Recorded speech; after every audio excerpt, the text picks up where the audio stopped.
اعوذ باللہ من الشیطان الرجیم بسم اللہ الرحمن الرحیم۔ جی دوستو، جو پچھلی ویڈیو میں نے بنائی تھی تو اس میں نے یہ عرض کیا تھا کہ یہ معدے کی 4 قوتیں ہیں۔ تو میں نے اس وقت آپ کو کچھ ان کے بارے میں آپ کو بتایا، لیکن آج میں جو آپ کو بتانا چاہتا ہوں وہ یہ ہیں کہ وہ جو 4 قوتیں ہیں وہ کیسے کام کرتی ہیں۔ اگر ان کے کسی بھی قوت کے فعل میں کوئی نقص پیدا ہو جائے تو اس کے بعد جسم میں کیا تبدیلیاں رونما ہوتی ہیں۔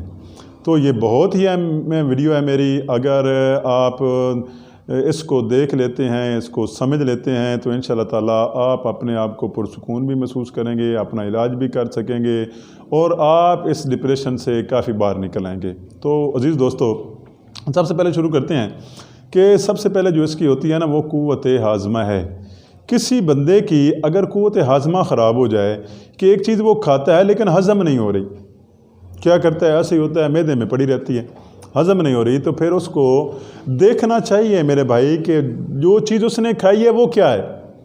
سب سے پہلے یہ دیکھیں کیوں نہیں ہضم ہو رہی، اس کی وجہ کیا ہے۔ سب سے پہلے یہ دیکھیں اس نے کھایا کیا ہے۔ دوسری چیز یہ ہے کہ اس نے کس وقت کھایا ہے، 2 چیزیں ہوگی۔ تیسری بات یہ ہے کہ وہ یہ دیکھے کہ کھانا کھانے کے بعد اس نے کوئی مشروب تو نہیں استعمال کیا، کوئی چیز ایسی تو استعمال نہیں کی۔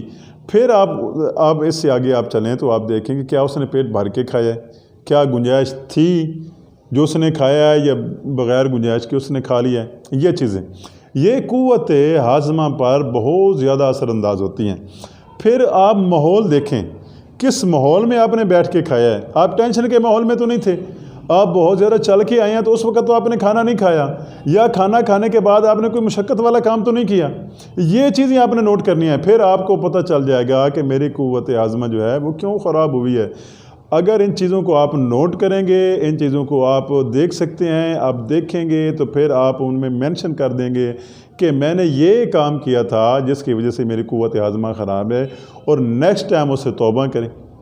خدا کے لیے آپ کہیں کہ میں ایسا اب یہ کام نہیں کروں گا اپنی صحت کے لیے، کیونکہ یہ اللہ کی بہت بڑی عطا ہے جو خداوند کریم نے آپ کو یہ صحت دی ہوئی ہے، یہ جو باڈی دی ہوئی ہے، یہ جو جسم ہے، یہ اللہ کی یہ امانت ہے، اور اس میں خیانت نہ کریں، اپنی من مانیاں نہ کریں۔ یہ ایک بات ہو گئی۔ دوسری بات جو میں آپ کو بتانا چاہوں وہ ہے قوت جاذبہ، کہ جب ہضم ہو جاتی ہے کوئی چیز تو اس کے بعد یہ خون میں جذب کیسے ہوتی ہے۔ ایک بندے کا مسئلہ یہ ہے، اس کی قوت ہاضمہ تو ٹھیک ہے، وہ کہتا ہے میری قوت ہاضمہ جی بڑی اچھی ہے، جی میں کھاتا ہوں ہضم ہو جاتا ہے، میں کہتا ہوں ایسے ہوتا ہی نہیں۔ کیسے وہ کہہ رہا ہے جی جذب نہیں ہوتا، میرا خون نہیں بن رہا۔ میرے بھائی اس کا مسئلہ یہ ہے کہ حقیقت میں آپ کی قوت ہاضمہ ہی خراب ہے۔ اگر صحیح طریقے سے کوئی چیز ہضم ہو جائے، وہ تحلیل ہو جائے، تو اس کے بعد آٹومیٹکلی خون میں تو اس نے جذب ہونا ہی ہونا ہے، وہ تو جذب ہو جائے گی۔